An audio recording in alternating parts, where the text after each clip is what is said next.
Do you feel like you're getting enough sleep? Don't answer that right away. I know for a lot of us, the answer is not really. We get busy. As a result, on the job, we're kind of dragging a little bit. My goal today is to give you some easy tips that can help you get more sleep. My name is Ken Okel. I'm a professional speaker, and I talk to audiences about ways you can improve your performance on the job. I pull from a professional background that includes broadcast news, hurricane relief, and professional ballet. Now, I know, unusual combination, but in each and every field, I had to perform at a high level every day under pressure. For a lot of us, this is how we are either at the beginning of the workday or maybe in the late afternoon. We're just dragging. We're not able to perform as well as we should. And if you add up all that unproductive time, well, it starts to make you feel a little nervous. We want to avoid that. The idea is that when you're at work, you're able to perform well. First, I got to issue a disclaimer. Ken is not a doctor. He is not a medical professional. If you feel like you have a very serious sleep issue, I encourage you, talk to a doctor, talk to a nurse, talk to the experts. I am sharing some ideas with you that may help. So, disclaimer over. Let's get to some interesting statistics. These are about sleep in America. The survey was done by Mattress Firm. It was called How America Sleeps. It found that in 2018, the average person is getting 6 hours and 17 minutes of sleep a night. Okay. The following year, though, that number goes down to 5 hours and 30 minutes. So people slept roughly 47 minutes less. That adds up really fast when you think of a busy work week. I have not seen the results for 2020 released yet.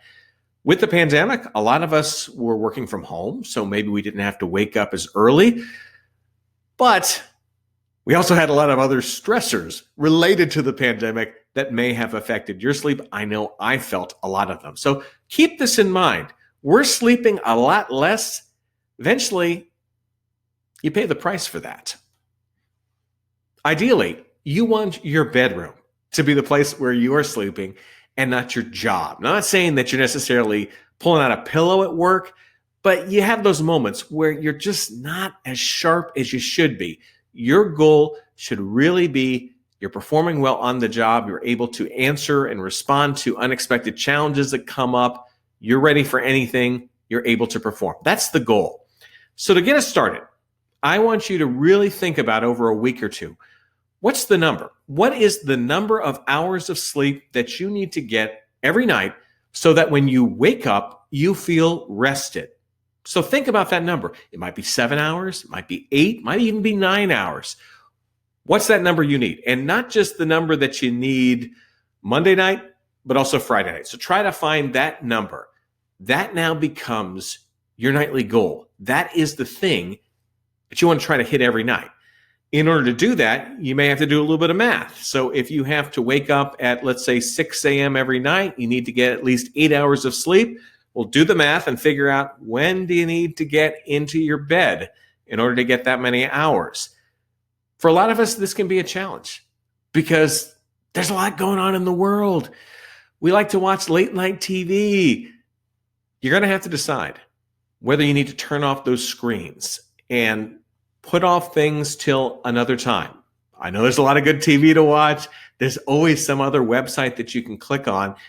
But ideally, is your late night TV watching or internet surfing hurting you? Because the next day, you're not performing as well at work. And let's face it, we're not just talking about work here. We're talking about after work. Because when you get home and have time to spend with family and friends, are you present and engaged? Or are you looking at your watch thinking, I got to get to bed soon?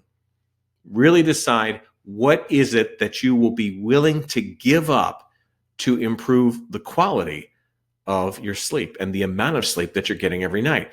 You may also want to do something that I do a lot.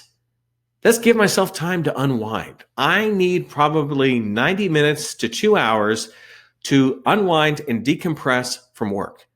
So that means when I start that decompression time, I'm not jumping on my computer real fast to check my work email real quick, because we all know that when you do that, A real quick check can often become, oh, I better answer this email right now. Oh, that reminds me I need to check this thing or put this reminder in. Suddenly I'm working.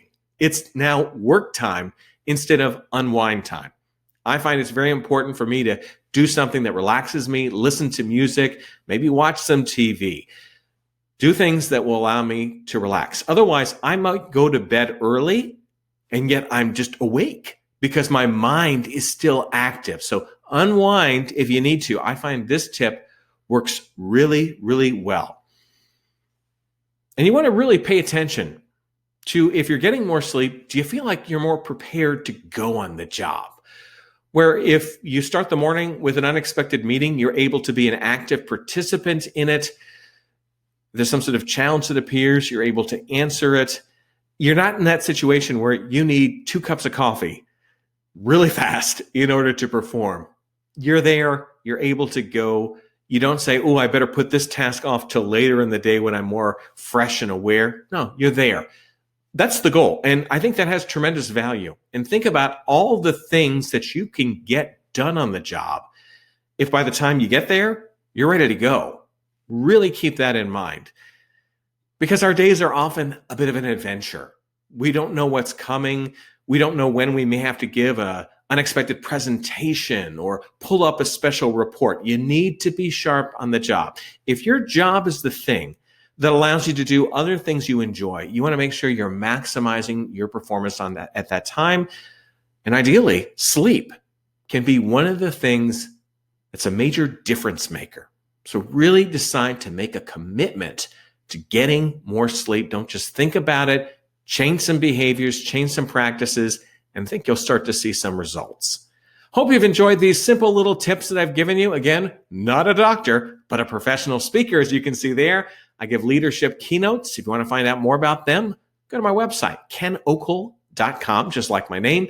Want to shoot me an email, tvguy@kenokel.com. What's up with that email? Well, when I worked in TV news, often you'd be out and about in the public.